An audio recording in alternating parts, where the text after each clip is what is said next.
This is the Volleyball Video Dads podcast with four guys who don't have all the answers, but do have a lot of opinions. The four of us have found each other. All the DB you can get. And there it is. It didn't take long. For the video dads, it's like, hey, that's my spot. Yeah. I don't need you to move that net. Someone bail me out here. It's fun to watch you score. Matt took me in, and stray dog. And now that stray dog is turned into a beautiful steed. All right. Welcome. Welcome back. Yeah, welcome everybody to another episode of Volleyball Video Dads podcast. We have a very special guest with us tonight, E or Edris Toussaint. Hopefully I got that right. I don't speak French. Right? I've always been afraid to say it. Is it Toussaint? Well, if you're pronouncing in French, you'd say Toussaint. Toussaint. It's like, right. Is it French?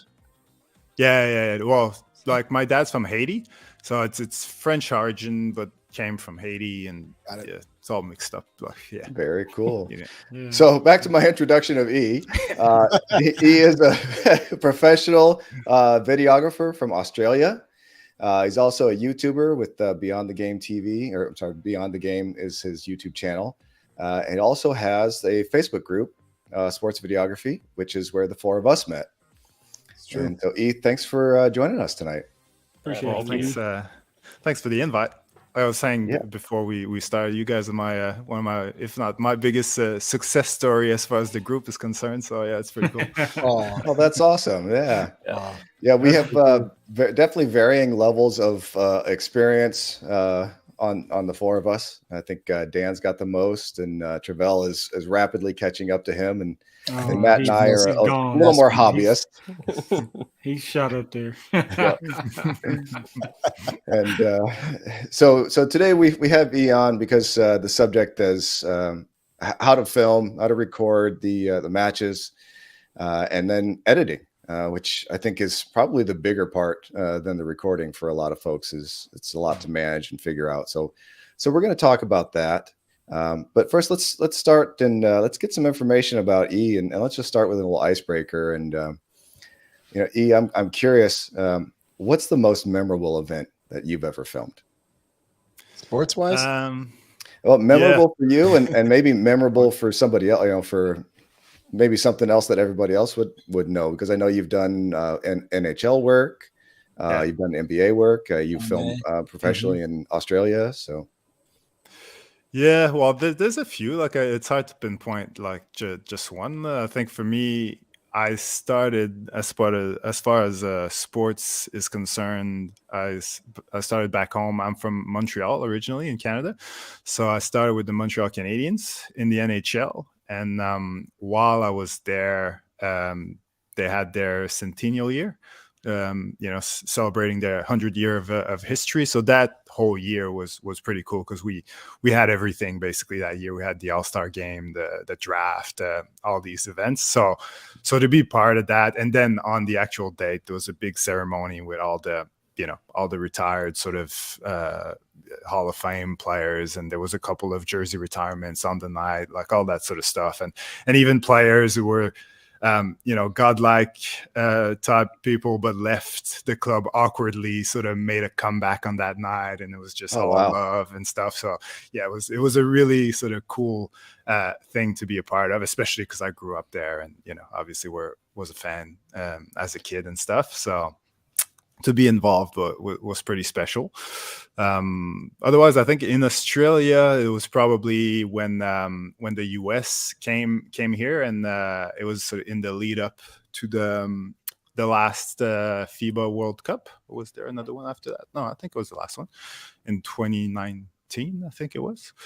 And so basically before the World Cup in China, they came here, played a couple of exhibition games against Australia.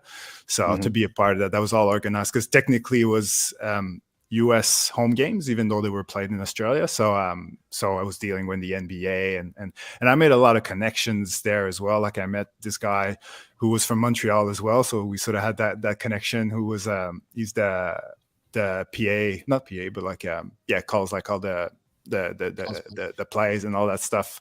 Announcer? He used to, yeah, the announcer. Like he used to be at Cleveland. Now he's at Brooklyn Nets. So Okay. he was traveling with the USA team and doing that. So we sort of made that connection. And then he was after that in the bubble. So we did a little YouTube series while he was in the bubble together. So like it was, yeah, that time it was obviously awesome for me because I'm a big NBA guy. So it was fun to be a part of. But then also making that connection and then doing the bubble show after that, all that sort of stuff. Yeah, these are probably the biggest ones for me. That sounds pretty amazing. Do you have a problem ever just getting kind of distracted or engaged in the event and distracted from your work, from filming? Not that much, to be honest, because well, first of all, I'm not like a huge like fanboy type of personality. Sure. Like I'm pretty, I'm probably on the other end of that spectrum. So even with the Canadians, like when I got the job, like for me it was just I knew a guy who was doing the job before he was leaving. He asked me if I was interested. I just sort of walked backwards into it without necessarily like really trying, to be honest. And I was like, oh yeah, that's my new job. And like my friends would just, because I struggle to watch sports on TV like an entire. I watch a lot of highlights and red zones and all those sort of things, but to actually sit down and watch a game, like I usually struggle. So my friends who were much more into this stuff than me were like, I can't believe that out of all of us, like you're the one who all of a sudden's in the locker room and works with all these guys. So, but then I got, obviously you feel a bit more into it then, and you get a bit more attached to the wins and stuff. But also the other side of it is that my work is the important part anyway, is pretty much done once the game starts. Like I've got some filming to do, but it's not like what I'm filming, because when I was filming, and even today when I'm filming, like I'm more preparing stuff for the next event or Gotcha. like I'm working towards something special, because the day-to-day stuff, the social media fast turnaround content is usually done by the club. Like they have their own videographers and they use them for that, but I'm more of a big picture type of person that they'll hire to do like the content that they'll use throughout the season, or a special event, or as well, being in Australia, like there's a lot of exhibition type events. Like we'll get a couple of like college football games that will come here and play, and we get a lot of those. So I work on those because obviously there's no content, there's no videographer year round for these things. So that's where I come in, and we have a lot of international events as well. So the soccer team will play like a few games somewhere in Australia. So that's the same thing like soccer and basketball and all the like rugby, all that sort of stuff. So there's a lot of one-off events that I'm working on.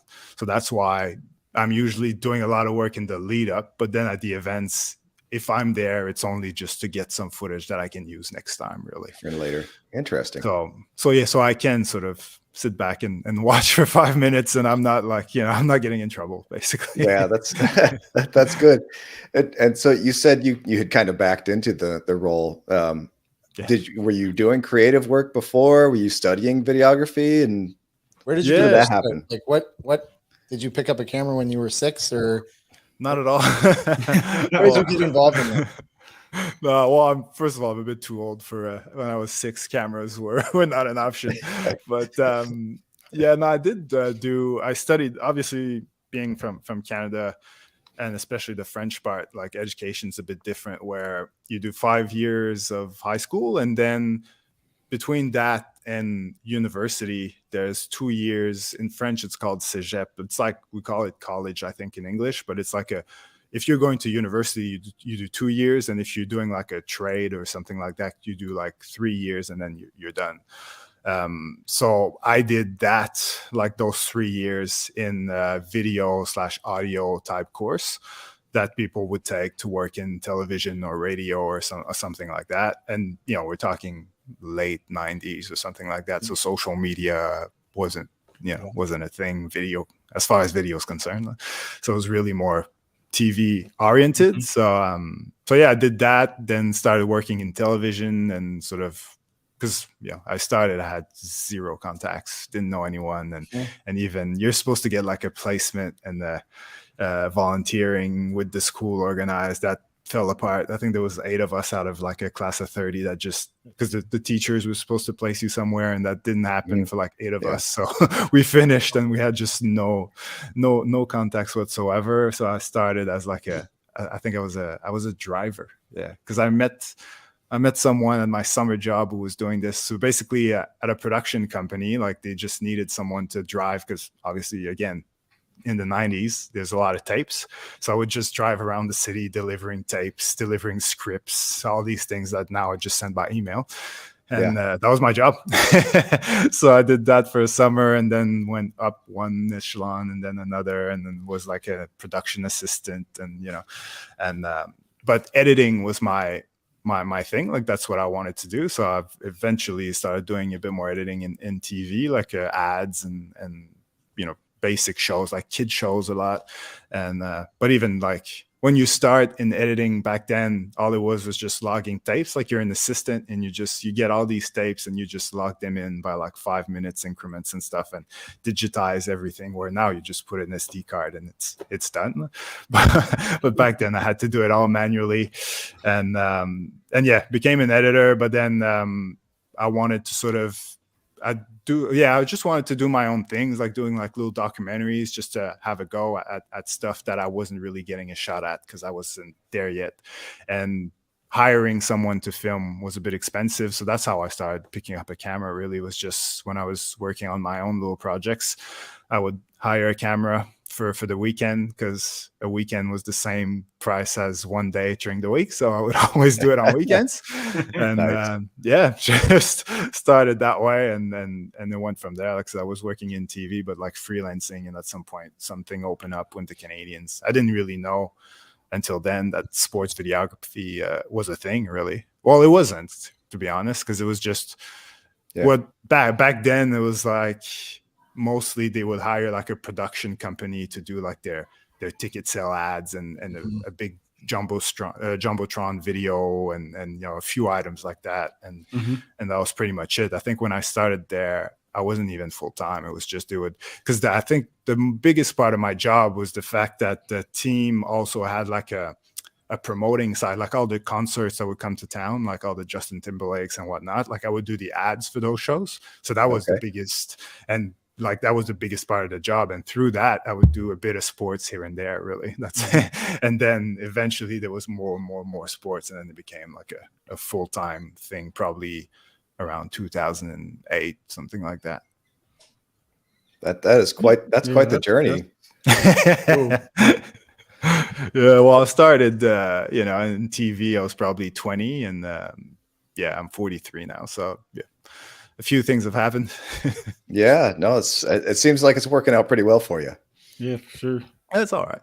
Can't complain. So how did you go from that to starting your own YouTube channel? And for the listeners and the watchers, we'll put a link to E's YouTube channel.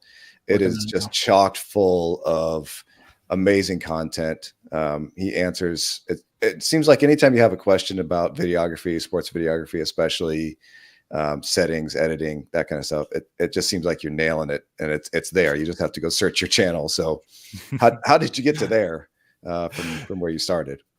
Yeah, well, it's funny because it was a bit similar to like how I got into using a camera. It's just, I just wanted to do, because first of all, when I started doing sports videography, the reason that I never looked back after that was because it was the first time I realized that you could actually produce, I could work on projects that I actually cared about. Because when I was working in TV, half the shows, if not all of the shows that I was working on, they weren't really topics that appealed to me. They weren't my demographic. Like I was doing shows about camping or about women products or things like that I was happy to have a job, but the topic itself wasn't really. But then when you start working for your childhood hockey team, then it's that sort of changed everything. It was like, I can actually get paid to do that, then let's focus on that. And then I started doing, when I moved to Australia, I did client work, so I was working with different teams, and that was great, but ultimately, the older I got, the more experience I got, the less I was excited about having people tell me what to do and what should be in the video and what shouldn't be in the video. I So can there was a imagine. need, yeah, there was a need to like let my creativity, run free. And I had this idea of like, at the time I was really getting into the 30 for 30 documentaries, that sort of stuff. And I had this idea of doing like basically a website blog, video blog sort of thing, because it was, YouTube existed, but it wasn't necessarily at the Yeah. level that it is now. And like blogs were the thing. So I thought, oh, yeah, maybe I could build this website where there'd be all these short documentaries. And that was the original idea. And my business was going so well that I was happy to dedicate some of the budget to that. But yeah, I had a producer, I had like people helping and all that stuff. So it was costing a fair bit of money, and it was hard to produce, because you need athletes, so you need to get people and availability and all that sort of thing. So eventually I started looking at a way to make it a bit for one, like easier to produce, but also a bit more about me, like so that it's easier to manage, and I don't rely on other people so much. And so that's how like sports, because it's like, what am I going to talk about? Well, sports videography is really the only thing that I'm I can see myself as an expert at. So I was like, let's talk about that. And I thought like it could be, it's a niche topic, but people who are into it will be interested. So and at first, to be honest, it wasn't. Even videos that today have like hundreds of thousands of views, they were sitting on my channel for months, some of them years, at like 300, 400 views, and just it was what it was. But then eventually more and more people got into it. I think the scene just sort of grew. And also there was other videographers doing the same thing, like Peter Sorellis is one of them. Like there's a few others. And I think having other channels like suggesting each other's videos, that makes everyone sort of blow up. And yeah, so that sort of built up the channel, and it also gave me the confirmation that it was the right way to go, because otherwise telling stories I love it. Like I still want to do it, obviously, but like I said, you rely on athletes, you rely on having the rights, because you want to tell someone's story, but then if you show their game footage, or like I did a lot of UFC stuff, things like that, and then it becomes a whole other thing to deal with copyrights and all that sort of stuff. So I figured like focusing on sports videography, something that I can talk about, that I can do by myself if need be. And then obviously I try to go at events and stuff to make it more interesting for people, but I can do it all myself. I don't rely on other people as much. And it's something that I can build, for years and years and years. It's not like I'm going to run out of topics. I don't think. Yeah. So yeah, thought I'd give it a go, and here we are.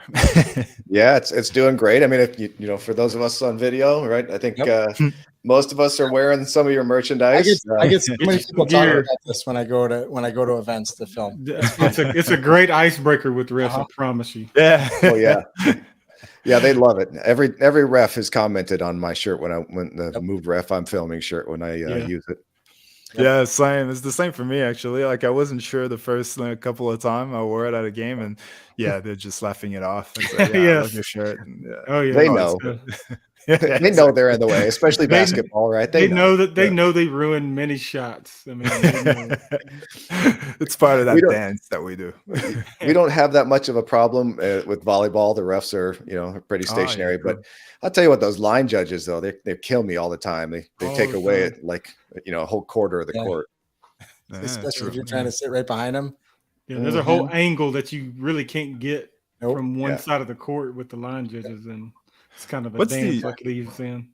What's the access like? Do they let you sort of walk around the court, or is it pretty sort of stand up? For high school, for us, we can go all the way around. I mean, the club setting, it's a little bit more difficult because they try and cram as many courts as they can into a convention hall.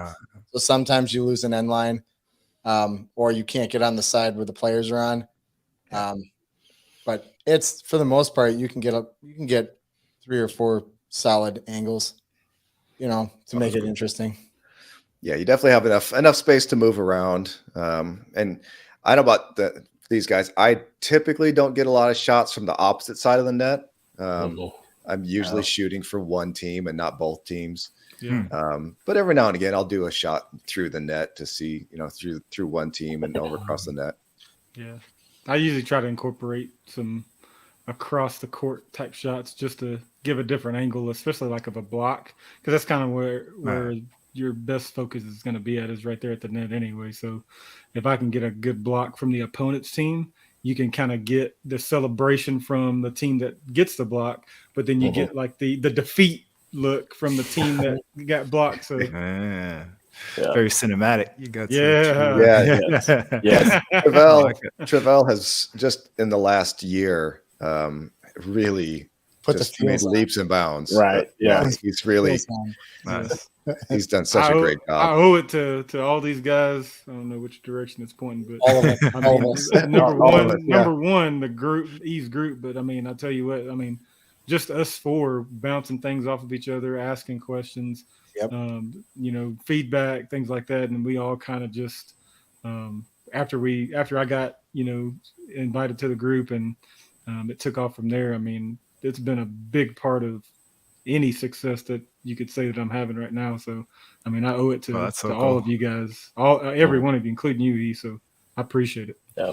Oh, that's awesome. Because that's funny. Because when I heard that you guys sort of were created your own little group, if you will, like I thought that was so awesome. Because to me, it's like I got half brothers and sisters, but I grew up with my mom, and so I grew up sort of as an only child, and I always have this thing where, like, to me, like, just people, and even YouTube is sort of a bit of a therapy in a way, because it's like the fact that people are interested in what I have to say and things like that. To me, that's just like, wow, I can't believe. Yeah, that's the thing. So like so to create this community where people sort of come in, and they don't just come in to just like obviously there's a lot of like, here's my video, please comment, let me know what you think. But there's also, to me, what's more impressive is the community build and the friendships and all that sort of stuff. Like the fact that all these things happen just because like created a Facebook group, like, to me, that's just mind-blowing. Yeah.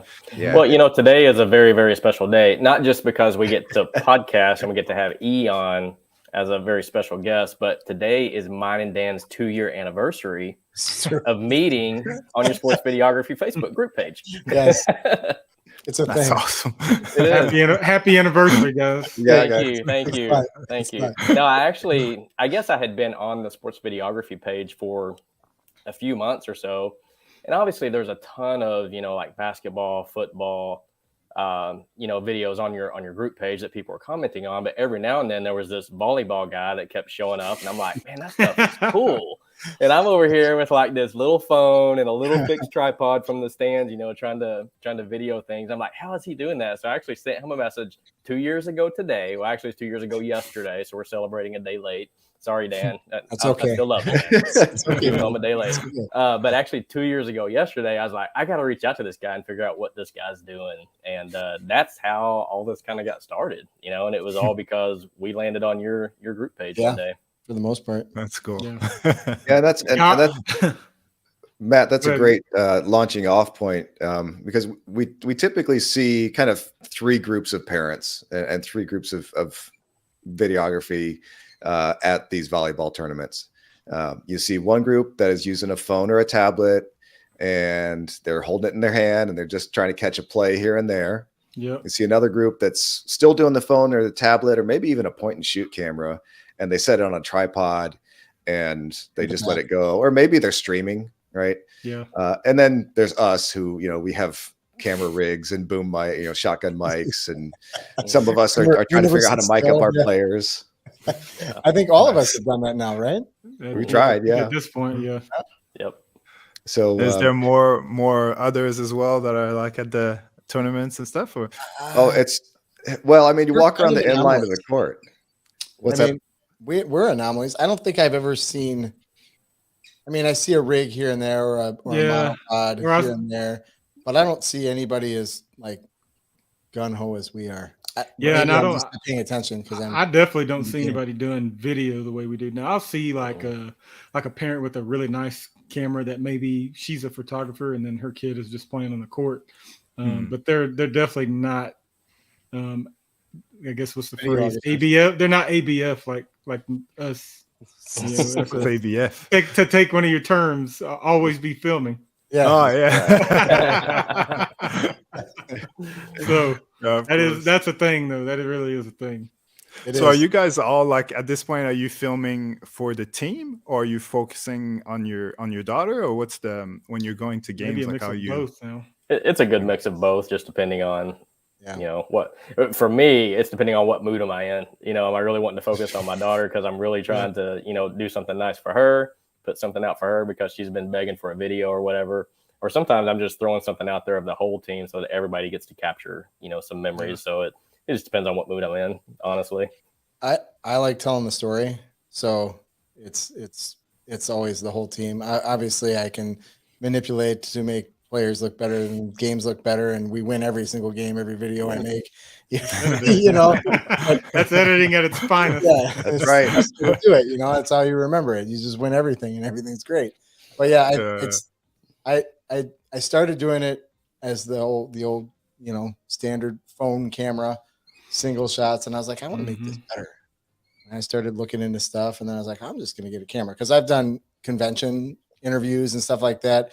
Nothing to the level that you've done at E, but like I started getting into it, and I was the guy in Halloween, like for the haunted house and the haunted attraction industry. I would make hype videos and cover conventions and stuff like that for that niche, and it dried up for COVID, and it kind of shifted to volleyball, and that's kind of where I've shifted my creativity to, is going full steam into that. So I guess that's where I'm at. So I've never really had the worry of how to edit a simple video, and I think do that's the teams like ask you like for videos sometimes? Do they Oh, make yeah. like requests and things? Request. I have the club that it's not even a club, the high school team that we're following that is in my hometown right now, little old Oconomowoc, Wisconsin. They have a top 15 nationally ranked varsity team right now. They're like, the whole front row is D1 going to college. Everybody's already claimed, and it's a fun game to watch when they're that good. So yeah, I do a lot of requests for them. Followed them to state last year, which was fun. But yeah. See, I started off with just kind of like I got two daughters that actually play volleyball. One's a little younger, but I mean, she's probably just as good as some girls close to my older daughter's age. But as I started doing them, I think it might have been close to the time where I kind of started meeting these guys in the group, and started doing more stuff with the team, and just kind of wanted to make it better, like Dan said. So I started trying to find more ways to make it more cinematic, because I started off with a different editor that I'm on now. I'm using DaVinci, and before it was iMovie, and it was literally take a clip, put it next to another clip, put another clip next to it, and that was how I started. And to see where I've come now, we all started. Nothing wrong with that, right? So now I'm very fortunate. Now I've got some local teams that have kind of reached out, and cool. I never saw it getting to this point. I mean, I picked up a camera for the first time in December when I walked into Best Buy, and to be where I'm at now is just crazy, because I would have never thought I'd been here 9 months ago. Yeah. So it took me like 6 years to get where you're at. Yeah. Just wait till what happens after Christmas. You better watch the job, man. Gravel's a quick study, and he asks, exactly, right? He asks tons of great questions. He does. So, and so for me, I do it for the whole team. Obviously, my daughter is a focus, but I kind of let the film take me wherever it takes me, and I try to tell that story. Make the most memory for the team as possible, and really I'm trying to make make a little money so I can offset these club dues. That's a cost. Yep. So for those parents who are sticking with their iPhones and their tablets, what are just maybe a few settings that they could focus on to make sure that they're getting the the quality video that they can do something with later? Well, I'd say first of all, and I'm sure this is going to be a bit frustrating for a lot of them, but putting the phone on the tripod and just leave it there for the entire game, that's probably the worst thing. Like if you just want a reference to look at and see if you're playing well, things like that, that's fine. But like if you want to produce an actual video, it's because I get it. Like a lot of parents, reach out to me in private messages and stuff, and they don't mind spending time in editing, but when it comes to filming, they just want to sit and watch their kid and enjoy the game. They don't want to be behind the camera and doing all these things. But at the end of the day, the more control you can have, the better result you're going to have later. If your goal is to do something, a bit of storytelling, a bit of highlight reels, things like that. So when it comes to a phone, like you can do it. Obviously, the quality is never going to be as great as the latest mirrorless camera. So Sony just released one. Last night for me, it must have been for you guys this morning. The Sony FX30. Yeah. When you were talking about, Jim. Yeah, I was telling Travell about it because I've been waiting for an FX3 and I had to spend my budget on some other stuff around the house. So, well, that one looks all right because I just watched one quick video last night, but. It's basically because I got a FX3 and it's basically the exact same thing, but with a APS-C sensor, right? And it's less than half the price. So it seems like a pretty good deal to me. But anyway, I digress. My point was that with a phone, you won't get that quality, but you can still have decent, especially with the latest, Samsungs and iPhones and all that. Like, but the thing is to have as much manual control as you can. So I would suggest learning a bit about frame rates and shutter speeds and things like that, and then downloading an app. I know there's one, I've never actually used it, but I'm actually working on a video. I was gonna order the iPhone 14, but because I'm going to Canada in a few weeks, and it was gonna arrive while I was gone, so I was like, I'll wait until I get back. But there's the app I've got on my phone at the moment. It's called Pro Movie. I think there's a few other ones. There's one called Filmic, I think. Pro. Yeah. So I think that's the key. Like if you're gonna film with a phone and you want some, good results, the best advice I'd say, like use one of those apps, learn, the different settings, what they do and how to use them properly so that you can give your phone a fair chance. Because whether it's a phone or a camera, if you leave everything in auto, it's convenient, but you're sacrificing quality at the end of the day. Like auto is like anything. Like, if you go to the convenience store instead of going to the butcher and all that, like it's convenient, but it's not as good. So you're always, it just depends on your priorities. So another thing that I do when I shoot with my DSLR is I shoot every play, and then I don't let it continuously run. I go play by play by play. And then when I find a good one or a play that I know is going to be awesome, I'll shoot the floor so I can find it in my timeline when I go download it. But for somebody that's just shooting with a camera and then wants to, or a phone and then wants to like edit that at the end of the day or the weekend or whatever, would you recommend starting and stopping after every play? Or would you say, is there an easier way? Because that's the way I've always done it, and I found it to be easy for myself. But I didn't know if there's an easier way from that. No, I think so. I think it's better. Like, unlike, because like if you've got one long clip that's like 40 minutes or whatever, it's very hard to scroll through and to find things unless you can put markers along the way somehow. But if not, it gets very difficult, especially that a lot of people who film on phones also edit on phones. So scrolling on the little screen like this is even harder than it would be on a computer. That was actually going to be one of my questions is, do you recommend editing on the screen or moving it over to a Mac or a PC or a laptop? Well, whatever. It's, I think, I've never honestly edited on the phone. That's another thing that I've got on my list of to do. Like I want to try it and do one of those videos where it's like pro sports videographer edit on the phone.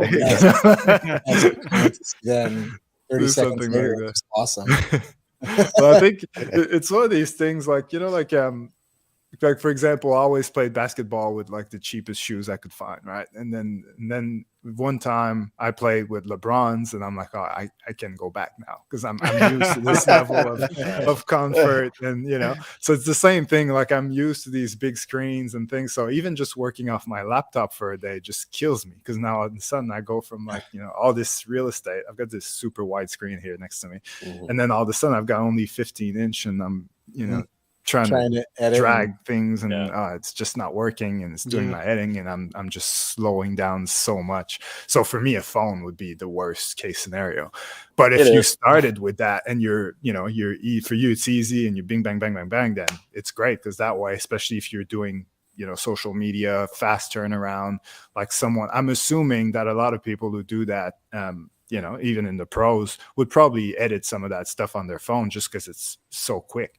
Because for me, I would have to take the SD card, go into my laptop, do all this, and meanwhile they're already in. And a lot of the stuff is like whoever gets it out first, like especially when you're covering like the UFC, for example. Like I've covered a lot of events, and whoever gets the video out first, because we're all shooting the exact same thing, like it's the same press conference, it's the same. So whoever gets it out first is going to get the views. So it's all about being quick.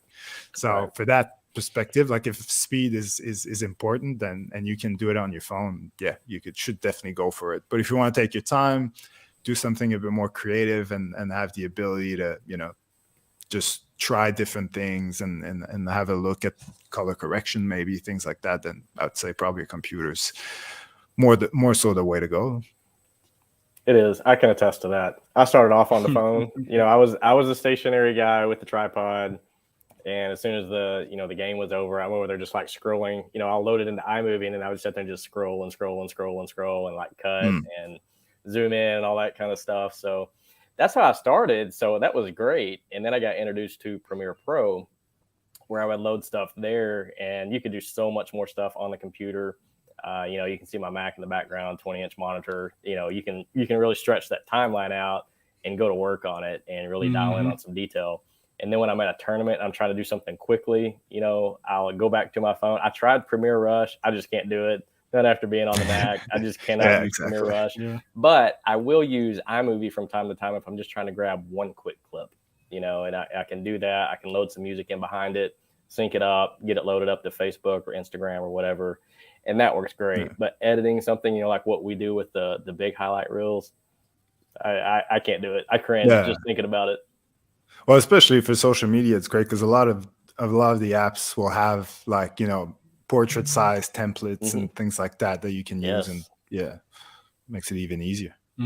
Absolutely. Yeah, Dan and Travell are both moving out on TikTok and putting out more Instagram reels.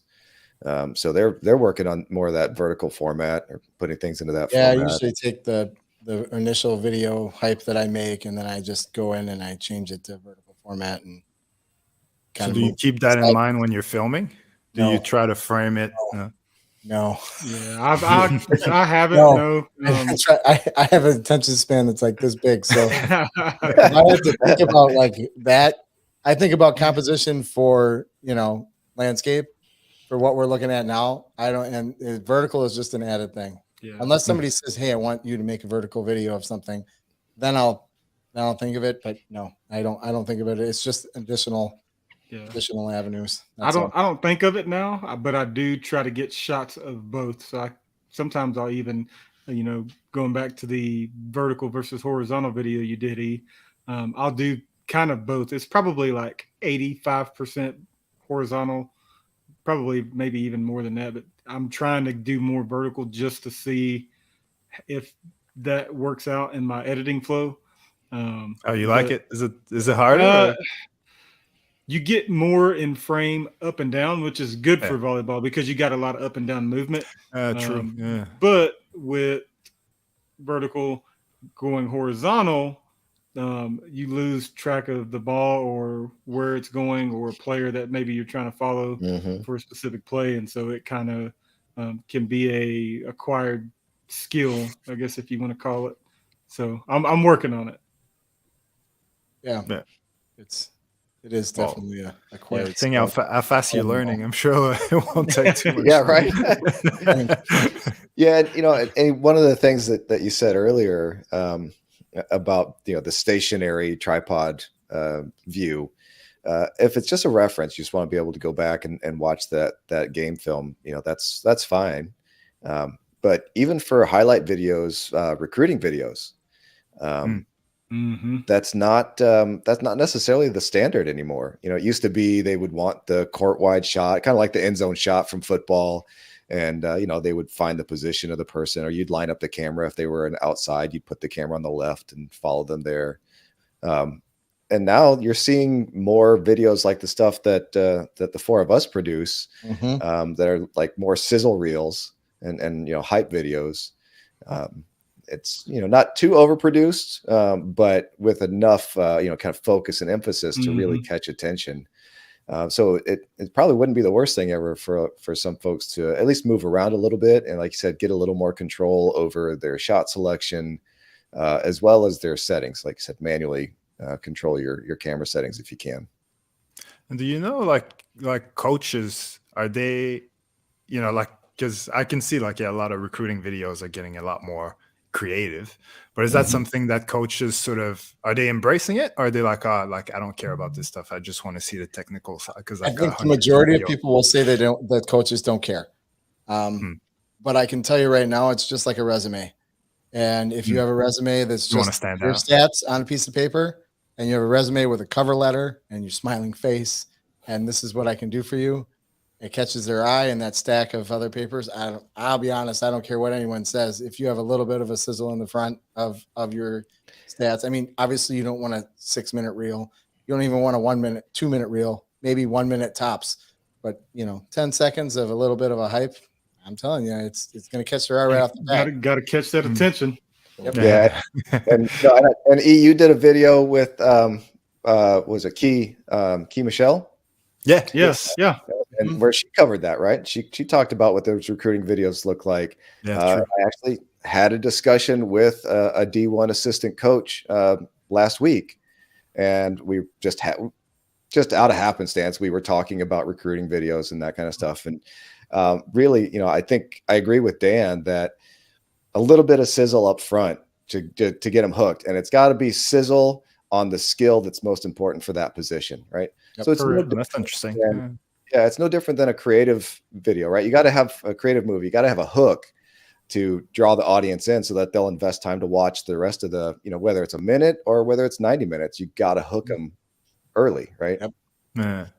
What's funny is that I just thought of this. Like every time I get messages from parents, dads are usually like you guys. Like, well, like you said, there's different levels, but it's always. I started filming to, get into it with my kid, and then I sort of picked up from there, and I'm just embracing the whole team thing or whatever.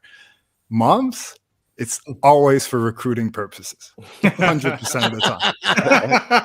Every time a mom messages me, it's like, how can I produce a video to help my daughter get recruited? Or my son or whatever, but it's always for recruiting purposes. That's awesome. What's one of the bigger answers that you typically give to that?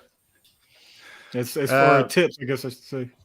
Yeah, well, because most of the time they want to know, how far should they go into cameras and things, because they're starting from nothing. And, So it's about telling them that just the one camera on the tripod isn't enough. Because like you're saying, a camera on the tripod is not a bad thing. Like, for example, if it's your second camera, it's great because that it gives you a safe shot that you can always go to, and especially with sports where soccer, for example, if there's only one goal, having a camera behind the net is very helpful. I need to keep that in mind.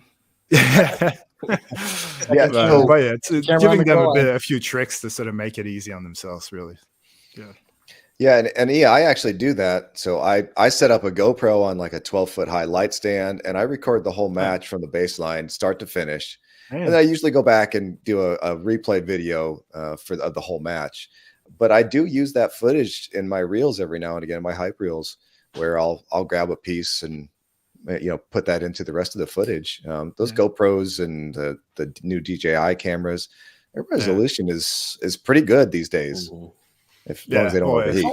Jim, how Well, often do you especially use since you go on social media and you lose, the good Yeah. resolution sort of comes Mhm. down to the GoPro's level anyway. So. Exactly. Exactly. Jim, how often do you use GoPro footage in your hype reels? I've tried Usually, it, and I just never end up using it. I was about to ask that too.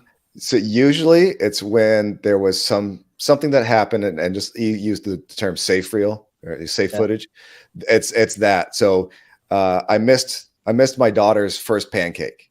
It was, the ball came down too fast, and I missed it with my mirrorless camera. Had it on the GoPro, so I spliced that footage together. I locked them, I synced them up by frame, and I was able to cut and do a jump cut right to when she got the pancake on the GoPro. Now I gotta Yep, set that's adding. I'm taking notes already.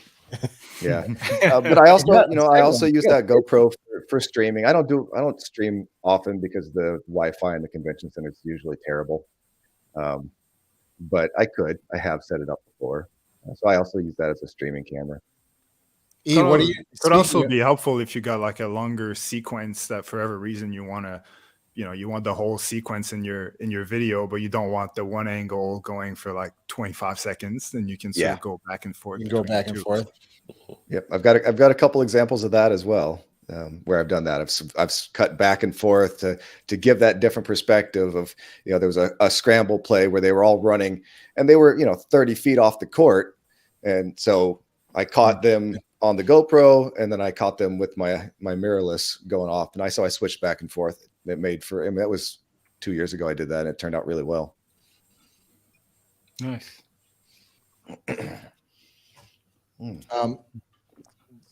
I think we got everything we were going to talk about as far as the phone camera thing. Yeah. I mean, if anybody's watching, there are people watching. If you're watching, if there's anybody watching, just throw some questions down there. We will be more than happy to answer them for you guys. I know Leslie, I'm going to butcher the name, Hagelberg.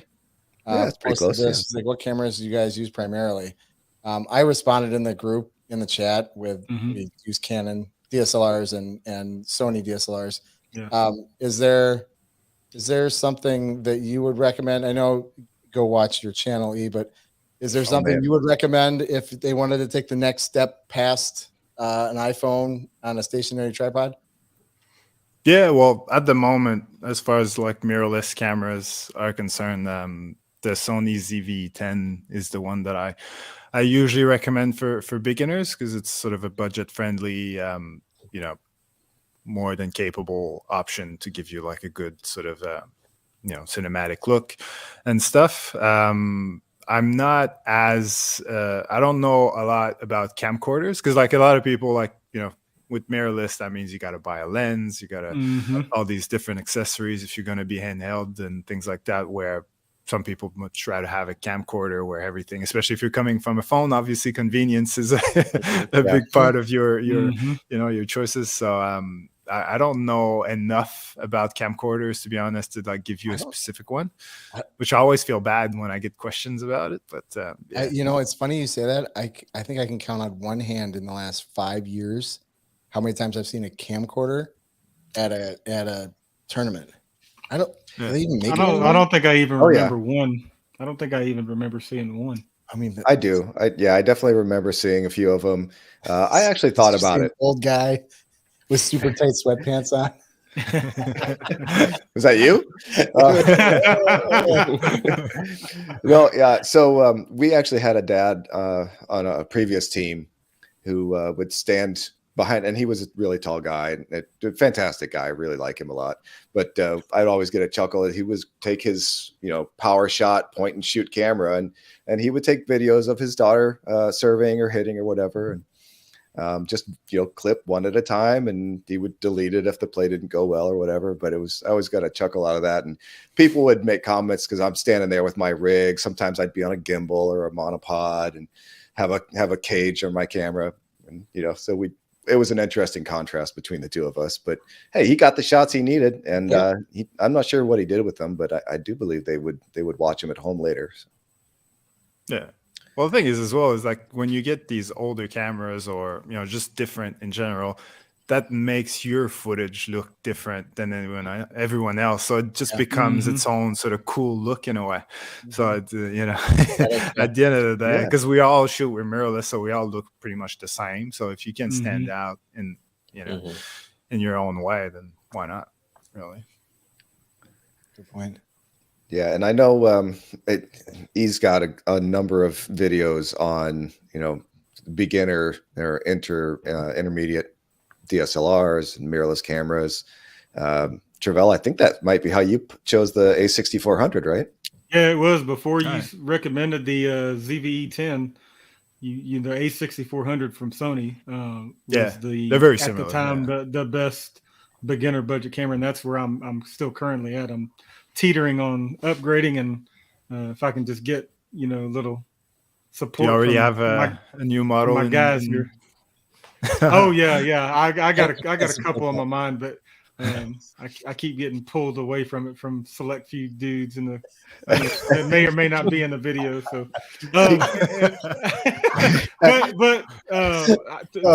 as far as the question, it's a beginner camera, and it does very good what it needs to do, especially if you're not looking to do anything anywhere remotely close to some type of professional or paid gig.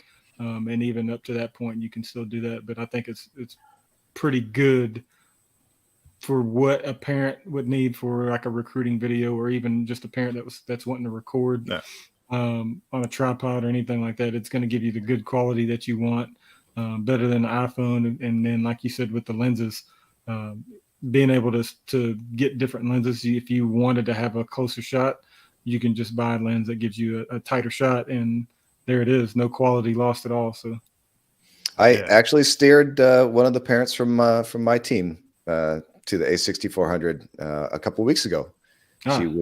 She was asking me about what camera I'd recommend, and you know, how to do what I do, and so I, you know, kind of like you, and just like like the Facebook group. I love helping people, and that's why the four of us have gotten along so well. You know, we really like to help each other out, and that's one of the reasons we started the podcast, of course, is to help people with our experiences. But I'd like to settle something here with Travell, and we're gonna go to E, the professional. So Travell has this perception that he can't do professional quality work that he gets paid for with the A6400. And I've seen his work, and I think that's bullshit. That's bullshit. Right? You don't even have to answer that. Right? I can tell you, like, because since there was like water, I had like a water leak in my old office, and I lost cameras and all that stuff. Yeah, I remember that episode. So since then, I basically have my Sony FX3, and I bought the Sony ZV-1 originally, ZV-10, sorry, originally just to make that video, and I was just going to sell it afterwards. But because I only had one camera, I figured, you know what, I'm just going to keep it as not that I use, because that's the thing, I don't really film as much as I used to. So I was always debating, should I buy a second camera or not? So anyway, long story short, I still have the ZV-10, and I use it sometimes as my second camera. If I'm doing like an interview, I'll put what happens is that, like, I use it for the close-up, because like if you're close up, it's a lot easier. Like the image will look better than on a wide shot. Like a better camera will handle like all the smaller details better. But my point is that using my ZV-10 as my second camera, once I color correct, you wouldn't be able to tell which one's which. Like, so, and he's using an FX3. The full frame FX3. Yeah. So obviously it depends what you're filming. Like I said, if you're a wider shot, if there's a lot of movement, all that sort of thing, it probably suffers a bit more, but it can still produce some good content. Yeah, I'll give you that, Jim. I'll let you win this argument. Good. But I will say on my behalf, it's more of an issue with filming for vertical for Instagram, and so when you scale up and all that, then you lose a little bit of image quality. That's probably the bigger point, is because I've moved from filming for YouTube mostly now to almost Reels exclusively. That's fair. Yeah. All right. Yeah, so you can film in 4K that makes it a lot easier than to deal with all these different formats afterwards. That's kind of where I was going to segue in for you guys is 1080p or 4K. I'll tell you right now, I don't shoot in 4K very often, just because I'm not doing the level that Travell's doing. But for somebody that's uploading for YouTube and all that stuff, I have no problems with 1080. I use a you know 24 to 105 on a crop sensor, and I can get right into the action without having to crop in. Do you guys all use 1080 or are you more 4K? I mean, what would you say? I mean, I'm sure you're a 4K guy, if not more. Do you do a lot of cropping in post, or are you more of a get it with the lens and then not have to crop as much? Yeah, I try not have to crop as much, but I do use it sometimes. But it's funny because for me, you would think that 4K is a big thing, but it's mostly for my YouTube videos. Like I'm just trying to, because I think I've got this thing where because I'm talking about videography, I put a lot of pressure on myself to, if I'm going to talk the talk, I have to walk the walk and make sure that my videos are at a level that someone would watch and go, oh yeah, he knows what he's talking about. But ultimately, most of my clients, a lot of the videos that I produce go on the big screen, and the big screen is 1080p. And even then, you're looking at a big screen from the stands. Like the quality is not that great. You can't tell because you're outdoors and all that stuff. But I've never had anybody say, "Oh my gosh, this isn't 4K." Like, and I've been doing this for years now, and it's so. I was just curious. It begged the question: Do I move to a 4K camera that's more capable of 4K? That means I have to move for more memory and all that jazz because it's processing big files. It's big files. So it's like, well, and then if you're shooting in 120 in 4K, it's a bigger file. And so I'll say, another one every tournament. Especially for the parents who are doing it for recruiting purposes. These coaches are used to seeing some pretty low quality video. 480. Yeah, like old VHS tapes. You name it. They've seen it all. So anything you do with a mirrorless or a DSLR, 1080p is going to look fantastic. Like Travell, I've thought about. I really want to go with the FX3 at some point. I shoot with the A7 III. I'd love to move to the FX3 at some point to get that 4K 120. Have the option to, like Peter Sorellis did that great stabilization motion where he'll lock onto like their head as they move around. I'd love to be able to do that. I would probably still do all of my videos in 1080p. But I'd use that 4K for cropping, for vertical, for those motion capture kind of effects. Because that's the other thing that it's good for is that you can shoot wider to make sure you always have the ball in the frame, for example, or that you can then crop in for whatever reason, and your image still looks good. So that's definitely one of the. So there's benefits, but it's not a must-have, I don't think. Fair enough. I've got a question from Scott Russell. He says, "Are you guys moving all over the court, or do you just post up in certain spots?" Yeah, I think if you don't mind, Dan, I'll take this. Go ahead. At least starting off. So I guess it depends on what the goal is. If it's just to kind of have something to go back and watch and be able to see performance, I would just say whatever side of the court she's on, get that side and just stay on that back line. But if you're going for something more like what we all do, which is something more cinematic, something that you would kind of see, like he talked about, a 30 for 30 type film or something like that, I would definitely recommend not only just going at many different places around the court, but also at the same spots, different elevations. So even I'll stand up and I'll do some shots when I'm at the corner. Sometimes I'll just kind of squat, and sometimes I'll get really low to where I've almost got more of the floor in the view than I do of the actual players. Just so that when I get into the editing process, I've got so many different angles to choose from, and it really makes the video look like I had all 5 of us there when really it was just me filming. So, and there's times now where I'm starting to go to more events. I'm seeing more high schools that I haven't been to before. And so sometimes they have levels that are on the floor and above. And sometimes I'll go with the 70 to 200 lens, and I'll actually be up on the second level to get a different perspective to make it look like, hey, this is just somebody looking at this view from the stands, and then cut right next to a scene where it looks like you're standing next to a player that's making a hit from an outside. So yeah, I love it. More variety never hurts. Yeah. To piggyback on that, like with tournaments, I always have a backpack with me and my tripod or my monopod and my camera, and I'll take that backpack off when the parents leave, the court, and the new parents come in and sit on that line. I'll take my bag and I'll drop it on the first or second chair, and I'll leave it there, and then I'll go sit on the corner, usually the corner that doesn't have the line judge or the line ref, and then we'll let the game start, and then I will move from where my bag is to the corner to the back row, and I'll take 3 spots and I'll just alternate those like every 10 or 12 plays.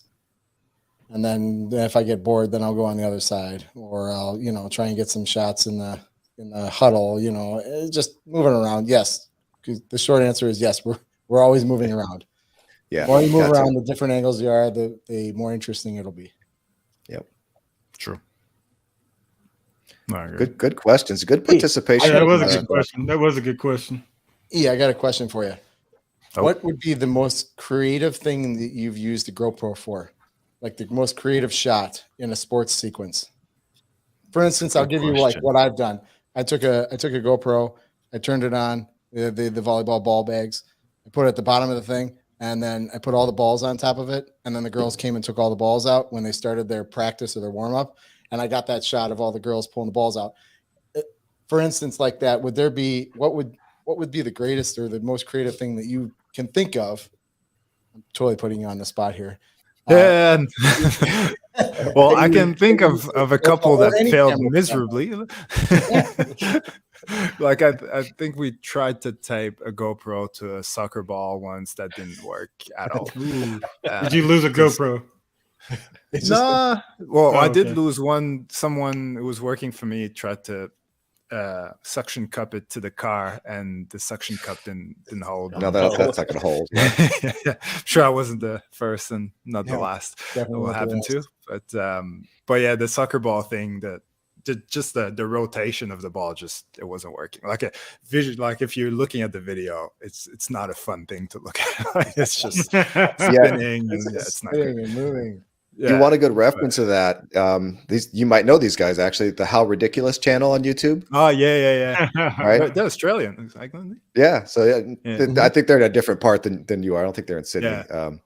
But yeah, they do. They go check them out sometime for anybody listening. How Ridiculous on YouTube. They basically drop stuff off of high stuff, and they'll strap a GoPro to it, and yeah, we love it. It's great, but.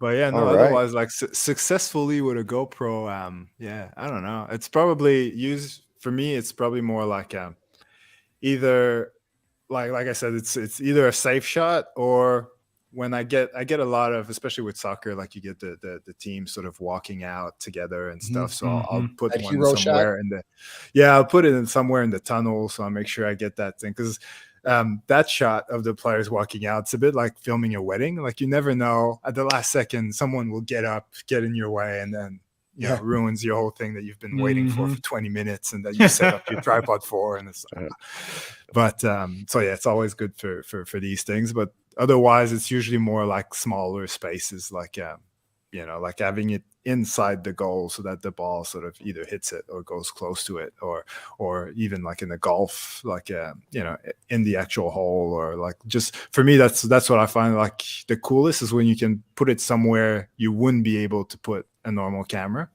So a lot of like picking up stuff, like I said, like I think we'll put it like in a ball bag, for example, and someone would come and grab a ball, and things like that, like just those little angles that you don't get normally with a normal camera. If they'd let me, I'd clamp one onto the net, or not the net, but the upright. That was my next question. Have you asked? I don't ask. Yeah, like we ask forgiveness. Yeah, exactly. And I say, "Oh, I'm sorry, I didn't know. I did it last time," which I didn't.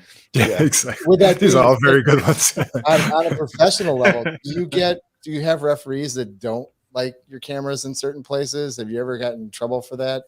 Or Yeah. other players, coaches, anything like that? Have you ever got that? Ooh, I probably shouldn't have done that. Yeah, coaches. Not referees. I don't think I got that far, but coaches or just like league officials. Because like a lot of the times, I'm not supposed to film the game because broadcast have Yep. Sure. they've got rights and stuff, and no one's supposed to be filming, but no one's policing it either. So it's not like there's someone's job to watch who's filming and who's doing what. So as long as you're not too intrusive, because they let it slide, and because usually it's not like I'm using it for me, I use it for the club, so the club are happy to have that footage, and as long as they don't get in trouble with the league, no one really cares. So I do my thing, but I try to keep my distances. And but coaches are usually the ones, if you're trying to get like a nice shot of the bench, for example, like you better to use a long lens than to try to get too close, because you can imagine some of those coaches can be very mean old men, and it can go pear-shaped pretty quickly. But and I've seen like journalists, especially like these days, like broadcast, they'll have these deals where they're doing interviews on the bench with players and things like that. I've seen journalists get ripped apart by coaches. It's usually, or a league official, it's more when it's like international level, like, because at that level it's like everything's a big deal, like all the sponsors are taped off, like every little thing is calculated, and nothing like can't, like when we get an international soccer game, for example, like every sponsor in the venue, like the garbage can, like the names of the brand of the garbage can will be taped off, like everything that's like visible has to be a sponsor of FIFA or whatever the case may be. So everything is way more complicated. There's positions, like normally domestic leagues, I just walk around, do my own thing, where international, there'll be like a pocket for like photographers and videographers, and it's a lot harder to get out of that pocket without getting in trouble, basically. But get back in your square, E. Yeah, exactly. Or wear your bib. That's another thing. I'm a bit rogue with these things. Like those cop movies where there's the guy who just dresses normally and where everybody's wearing a uniform. Like I'm that guy. Like I just sort of rock up with and then everybody's wearing a bib and stuff. So usually, like again, domestic league, I know I know most of the people there, so no one really cares. But when it comes to international events, it's like, oh, where's your bib and your vest and your accreditation and all that sort of stuff. So yeah, it's a bit more regulated. I got one more question, then I'll stop talking. I shot a hype reel for the girls that went to state, and it's in a stadium and lights and all that stuff. And I had to walk out the tunnel, and I got that, oh my God, I get to get the chills and everything. Like, I don't know if you got, it was so much fun. And I wasn't even playing, I'm just filming it, but it was cool. So what I'm going with here is, you've been doing this for, I don't know, a long time. Do you still get that same feeling when you walk out onto a field through a tunnel or anything like that? Do you get that? Do you get the feels when you do it? Yeah, I think it's. I was getting it back home here because it's a different culture. It's not a culture that I moved here when I was 30, so it's not like the Australian venues mean something to me, on a personal sort of level. So it's a bit different. It's probably a bit more business, but yeah, I definitely, it's more so like being around Team USA and seeing all these NBA players that I idolize to a certain degree. Like that's more of those moments where I'm like, geez, I can't believe I'm that close, and I'm getting paid to be that close. Like, it's these moments, or as like another, when you asked me at the beginning, like, events that were special to me, working for the Canadians at first anyway, it was cool, but it wasn't like, oh my God. And then I worked at a game that was like a heritage, like once a year they do like outdoors games, like in January or something. And the Canadians did one against Calgary, and I went over there, and before, I think it was the day before, they had all the old guys like playing, and it was like teams from, I think the last time these two teams played each other was with like 87, so I would have been like 8 years old. Well, last time they played each other in the finals, and so it was like the team of my youth, and I'm in the locker room, and there's all these guys that I grew up watching, and like that, like those moments where you feel like you're 6 years old again, like that's those are pretty cool. Yeah, that's very cool. Well, we're a little bit over an hour, and so I'll try to be respectful of your time, and I'm going to wrap up with one last question, unless the other guys have something. But no, I'm good. What Dan's not allowed to speak anymore. Do you have a recommendation or maybe a guidelines for making a great highlight video? Like if you had to sum it up in 1 or 2 sentences. Well, first I'd say if you don't know what to do, or you don't know where to start, like just go on Instagram and things like that. Use like hashtag sports videography. There's like tons of examples, and without necessarily just copying, like you can, there's a book that's called like the Art of Stealing or something like that. I can't remember the title, but like basically like how artists inspire themselves from other people. Okay. And then and it's so like basically just go on there and just watch reels, watch all these things, and that will inspire you. And once you see a look or an effect that you like, then you can go on YouTube, look it up, and then there'll be someone telling you how to do it. So it's a great way to sort of learn how to get to that level gradually, obviously, like but because if you go straight to the After Effects stuff, it can be a bit scary. Yeah obviously. We're waiting for your channel. Like, right? Yeah, man. Oh no, I'm nowhere near that yet. That's what he said. That's what he said 8 months ago. I don't know why I'm gonna do this. but yeah, like just watching others, learn from there. And because I think, like, to me, I was gonna say creativity, but it's creativity doesn't necessarily mean like big flashy effects or anything like that. And if you watch my videos, I'm very toned down and on that side of thing. Creativity to me is more like what Travell was like describing earlier, with like different perspectives, different camera angles, having something in the foreground while you're capturing the background, like just playing with that and telling a story through that. Maybe you have to do a bit more thinking while you're filming, but editing wise, really, you can put it all together with iMovie, with whatever, it doesn't matter, and it'll still be like super creative. It's all about storytelling at the end of the day. So that's the other thing that I would sort of encourage people to try to learn, is how to tell a story through something as basic as a sporting event. So like, because there is always a story, whether it's just we came there, we fought hard, and then we either win or lose, or it can just be following a specific player and filming it from his or her perspective, or it can be just, whatever, maybe there was a moment, because as long as you've got like a beginning, like some sort of setup, and then some sort of conflict and some sort of resolution, then that's what keeps people engaged. Like, so you just have to try to find these moments or these angles that you're going to pursue during the game. And then, that's what's going to set you apart, because like effects, they come and go. They're trends, so it's cool. Like, don't get me wrong. Like, I watch on a lot of stuff on social media, and like, I would have absolutely no clue where to start to do what this kid just did, and he's like 16. Oh yeah.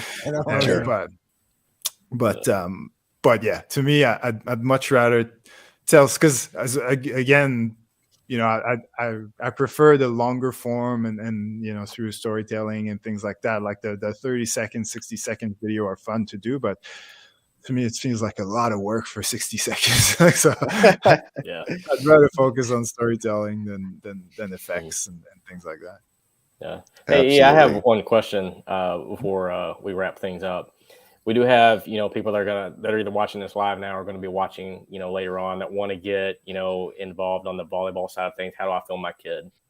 Right. You have a lot of videos. That's how we found you.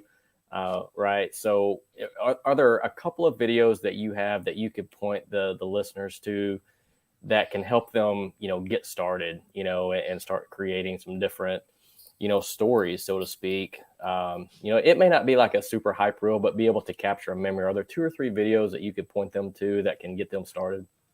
Yeah, well, definitely. If like I've got one that's volleyball specific, like most of the footage in it is beach volleyball though, but the same sort of principles sort of apply. And can't remember the actual title of the video, to be honest, but I've seen it. Yeah, I think definitely. I've seen it multiple times. I think if you just go to YouTube and in the search for your channel, sports video, or Beyond the Game, like, just search volleyball. I'm sure it comes right up. I mean, I think that's in the title.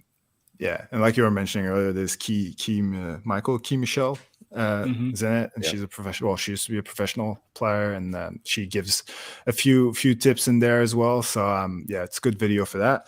Otherwise, as far as just like beginner in general, my first video actually is one of the ones that was sitting on 300 views for at least a year, and now it's got over 100,000, I think. And it's like 5 tips. That's sort of the basic, I'd say, 5 tips. It's just like a place to start. That's a good one. Even though every time I watch it, I cringe because the quality of the video is. I actually watched it today. I wouldn't even have watched that one today. Yeah, I wouldn't even have known a difference in that one. To me, it's very obvious. Everything about it is like the quality of the audio, the video, my performance, everything about it is like. Oh, which one? I wish I could do a redo. 5 tips. I think it's called 5 tips to instantly improve your sport videos. Yes, that's it. That's a great video. My I think that's one of the first ones that I watched. That is a great video. I mean, you probably cringe watching it, but for us, I mean, the information is good. Gold. Content is gold. Yeah. Mm-hmm. Yeah, well, that's the videos that I enjoy the most. Once they're done, like that's one of them. Even though from a technical standpoint, I hate it, but like the value is there, and I'm quite happy with the fact that like I can recommend it to anyone who's sort of beginning, and I know they're going to learn something from it. Like another one that I've got that's highly popular, probably it is my most popular sports videography video, is called how to make I am terrible with my own titles. I forget them all, but I think it's called how to make a epic hype reel or something like that. It's got like Tom Brady on it, and on the thumbnail, and that one is just like tip after tip on how to edit hype reels, and I really like that one too, because as well, like I get a lot of feedback in the comments of people like, I learned so much in that just one video, because that's the key. It's like if you can make one video that's going to teach like 4, 5, 6 different things to people, it's like, how often do you get that? Like I try, and I never, I got one. So, so but you do it well. You do it well. Yeah. Excellent. Well, E, we really appreciate you coming on, sharing not just the information, but your story and your experiences with us. Honestly, I feel like we could keep talking for another hour. I'm sure we could. And hopefully we get to do it again in the future. I'd love to have you on. And, maybe we could talk. Maybe we could nerd out a little bit and talk even more detail about some of the things that we're working on. Like what to upgrade from an A6400 to.